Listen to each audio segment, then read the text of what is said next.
Hello everyone, Radhe Radhe. Welcome back to my channel. আজকের দিনটা শুরু হয়েছিল ভীষণ একটা হেক্টিক রুটিন দিয়ে। ঘুম থেকে উঠেই ফ্রেশ হয়ে আমি চলে গেছিলাম আমাদের পাড়ার একটা জেরক্স দোকানে আমার কিছু ডকুমেন্টস জেরক্স করার জন্য। আর ওখান থেকে আস্তে আস্তে তো দেখছিলাম আমাদের পাড়ার খুঁটি পুজো হয়ে গেছে।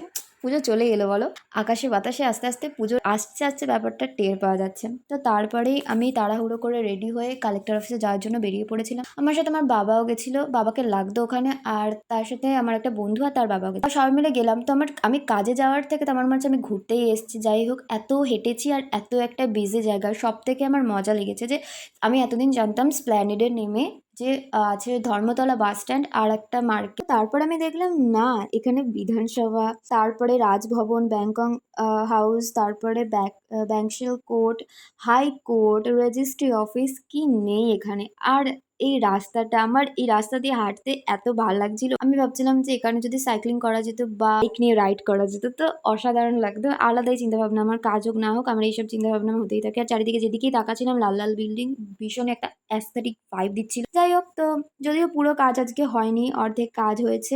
বাবাকে যদিও কালকে লাগবে না, বাট হ্যাঁ, আমাকে কালকে যেতে হবে। তবে সব মিলিয়ে আজকের দিনটা এক্সপিরিয়েন্স সত্যি অন্যরকম ছিল।